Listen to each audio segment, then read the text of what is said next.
எல்லாருக்கும் வணக்கம். நான் உங்க ரெஜினா. இது என்னோட புது ட்ராவல் வீடியோ. இதில நான் வந்து கன்னியாகுமரி டூ கோவா நாங்க கார் ரைட் போறோம். அதுவும் ஈவி வெஹிக்கிள்ல. So will see what's happening. First வந்து நாங்க திருநெல்வேலியில ஒரு கடையில ஆன் த வேல டீ குடிச்சுக்கிட்டோம்.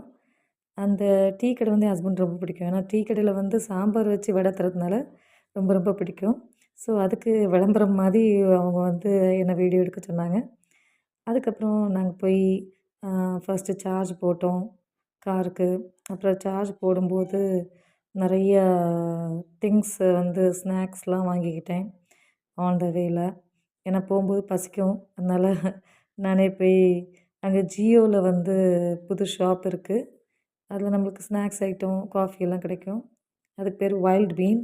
அங்கே போய் கொஞ்சம் ட்ரிங்க்ஸ்லாம் வாங்கிக்கிட்டு அப்புறம் அப்படியே ஜாலியாக ட்ராவல் பண்ணிக்கிட்டே இருந்தோம். அதுக்கப்புறம் பழையபடி சார்ஜிங். அதுக்கப்புறம் நிறைய சார்ஜிங் போட்டோம் போகிற வழியில். கிட்டத்தட்ட 10 தடவை வந்து சார்ஜ் போட்டிருப்போம். வரும்போது ஒரு 6 தடவை போட்டிருப்போம். கம்பேர்ட் டு பெட்ரோல் வந்து இது ரொம்ப சீப் தான். என்ன டைம் கன்சியூமிங்காக இருந்தது. அப்புறம் ரொம்ப பசிச்சது. பக்கத்தில் ஒரு சின்ன ஹோட்டலில் பரோட்டா வீச்சு பரோட்டா நினைக்கிறேன். அதுக்கு பேர் தெரியாது, ஞாபகம் இல்லை. அப்புறம் முட்டையை ஊற்றி அதை அதை வந்து தோசைக்கல்ல போட்டு எடுத்து தந்தாங்க.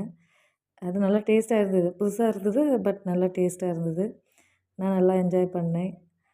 அதில் பாதி ஹஸ்பண்டுக்கு கொடுத்தேன். ஏன்னா அவங்க நிறைய சாப்பிட்டா தூங்கிருவாங்க. அதனால் பாதி மட்டும் கொஞ்சோல பேருக்கு கொஞ்சம் கொஞ்சம் பிச்சு கொடுத்துட்டு, அவங்களுக்கு எப்பவும் டீ தான். ஏன்னா ட்ராவல் பண்ணும்போது ஹெவியாக சாப்பிடக்கூடாது. ஏன்னா ரொம்ப தூரம் போக வேண்டியிருக்குல்ல. அதனால் அவங்களுக்கு டீ கொடுத்துட்டு அப்புறம் நைட்டு ஃபுல்லாக சார்ஜ் போட்டு போயிட்டே இருந்தோம். அப்புறம் வந்து கர்நாடகா வந்துருச்சு. கண் முழிச்சு விடிஞ்ச உடனே பார்த்தா சுற்றி ஒரே பனி மூட்டம். கொடைக்கானல், ஊட்டி மாதிரி பயங்கரமாக பனி மூட்டம். ரொம்ப ஜாலியாக இருந்தது அந்த கிளைமேட் பார்க்கும்போது. நாங்கள் அதை எக்ஸ்பெக்ட் பண்ணவே இல்லை. ஏன்னா வெயில் அடிக்கும். எங்கள் ஊரில் அப்போ வெயில் அடிச்சது. அதனால அங்கேயும் வெயில் அடிக்கும்னு நினச்சிட்டு போனோம். பார்த்தா பக்கத்தில் இருக்க பெரிய அடுக்குமாடி குடியிருப்பு கூட கண்ணுக்கு தெரியல. அவ்வளோ பனி.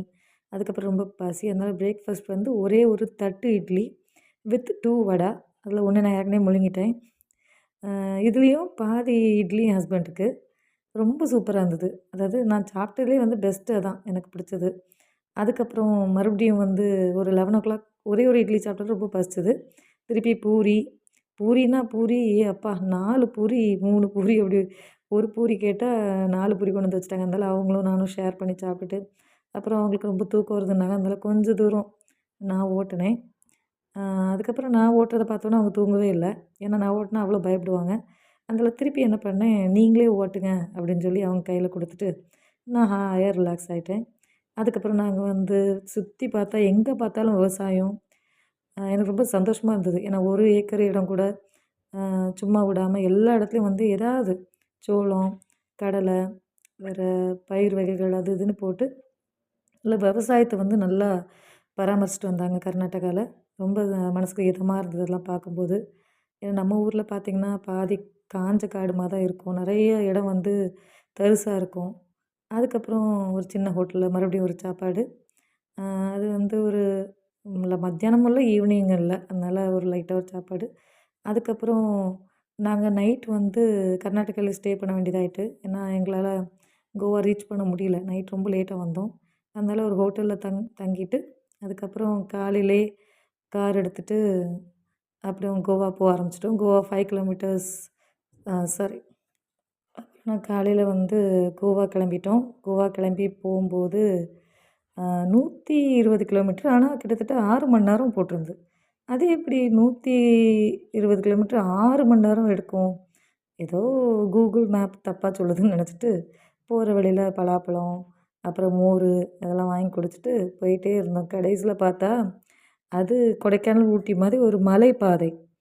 அதனால உங்களுக்கே தெரியும் மலைப்பாதையில நம்ம இப்போ 60 கிலோமீட்டர்னா 2 மணி நேரம் ஒரு ஒரு ஒரு 50 கிலோமீட்டருக்கு 2 மணி நேரம் ஆயிரும். அதே மாரி இங்கேயும் ரொம்ப லேட் ஆச்சு. ஏன்னா ஒரே பனிமூட்டம், நல்ல பனிமூட்டம். அப்புறம் கொஞ்சம் டிராஃபிக்கு அதெல்லாம் சேர்த்து நல்லா ஸ்லோவாகி கிட்டத்தட்ட 7 மணி நேரம் கழிச்சு தான் நாங்க போய் சேர்ந்தோம். 120 கிலோமீட்டர் கோவா. அது வந்து எப்படியும் எங்களுக்கு ஒரு 1 மணி ஆயிட்டு. அங்கங்கே போயிட்டு வரும்போது. ஆனா, வழியில வந்து நல்லா அந்த கிளைமேட்டு, அந்த என்விரான்மெண்ட், அந்த அழகு, சுத்தி இருக்கிற நல்ல பசுமையான காட்சி அதெல்லாம் வந்து ரசிச்சுக்கிட்டே போனோம் 2 பேருமே. அங்கங்க நின்னு ஃபோட்டோ எடுத்துக்கிட்டு, அ கண்ணே தெரியாது. அந்த அளவுக்கு பனிமூட்டம். ஒரே மழை. அப்ப ஆரம்பிச்ச மழை தான். அதுக்கு முந்தின நாள் லைட்டா மழை பெஞ்சுட்டு இருந்தது. நான் கர்நாடகா ரீச் ஆகும்போது.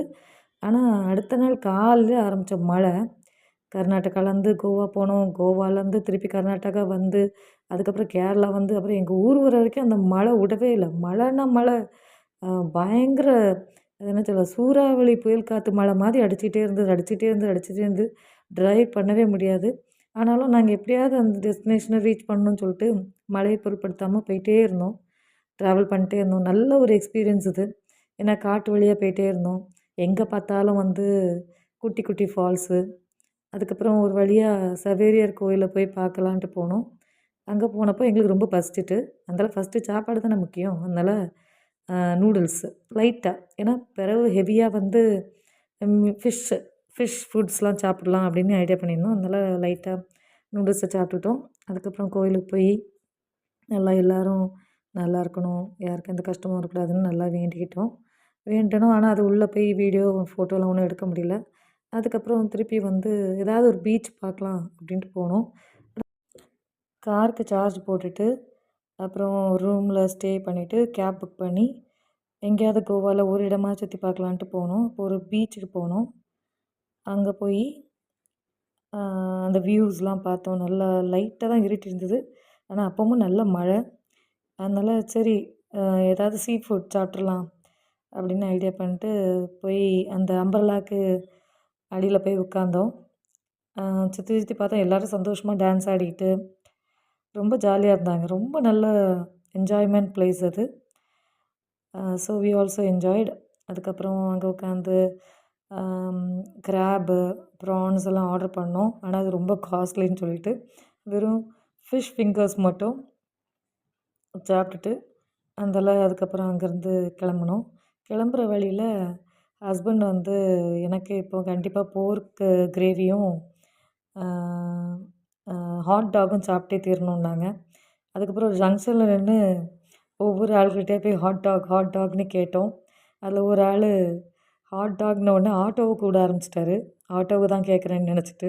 அதனால 2 பேரும் அங்கேருந்து ஒரு இட்லி மட்டும் வாங்கிட்டு ஓடி வந்துட்டோம். அதுக்கப்புறம் ரூம்ல போய் நைட்டு தங்கிட்டு, காலையிலே எல்லாத்தையும் பேக் பண்ணிவிட்டு, காலைல ஒரு 7:30 போல கிளம்புனோம்.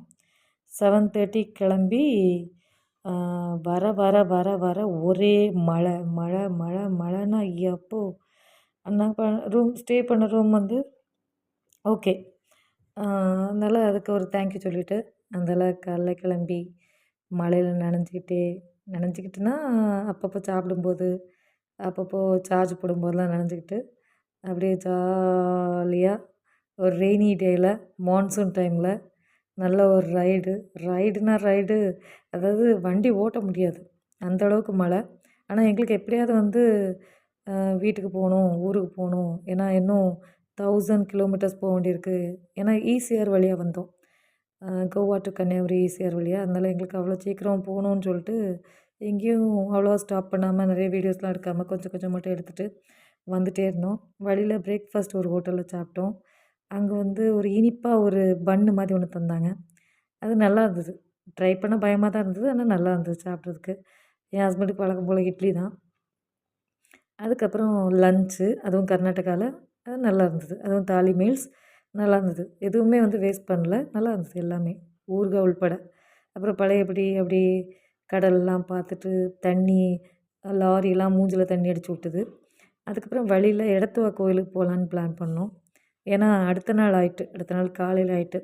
எங்களால ரீச் பண்ண முடியல வீட்டுக்கு. அதனால வேறு வழி இல்லாம எடத்துவாக்கு ஒருக்கா போயிட்டு, அப்புறம் போகலான்னு சொல்லிட்டு அங்கேயே அந்த காயல் அதில குளிச்சுட்டு, அ புது ட்ரெஸ்லாம் மாத்திட்டு, அதுக்கப்புறம் கோயில்ல போய் நல்லா எல்லாருக்காகவும் நல்லா ப்ரே பண்ணிட்டு,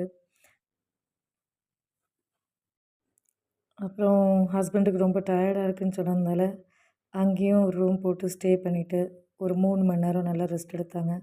அதுக்கப்புறம் போய் கோயில்ல போய் நல்லா கும்பிட்டுட்டு, அங்கே வந்து வீடியோ எடுக்க அளவுக்கு கிடையாது. இருந்தாலும் நைஸாக ஒரு வீடியோ, அப்புறம் கொஞ்சம் ஃபோட்டோஸ்லாம் எடுத்துகிட்டு, அப்புறம் மறுபடியும் அங்கே போய் எல்லாத்தையும் பேக் பண்ணிவிட்டு, அப்புறம் கிளம்பிட்டோம். அங்கேருந்து கிளம்பி, அதுக்கப்புறம் வழியில ஒரு ஹோட்டலில் போய் பரோட்டா பீஃப் சாப்பிட்டாங்க ஹஸ்பண்டு. ஏன்னா அவங்களுக்கு ஒரே பரோட்டா பீஃப் சாப்பிடணுன்னு ரொம்ப ஆசை. அதனால வாங்கி சாப்பிட்டாங்க. அதுக்கப்புறம் வீட்டுக்கு அடுத்த நாள் நைட்டு 11:30 மணிக்கு வந்து சேர்ந்துட்டோம். இந்த ட்ரிப் வந்து ஒரு மறக்க முடியாத ட்ரிப். நல்ல ஒரு experience. And thank you for வாட்சிங் my channel. See you next time. Bye bye.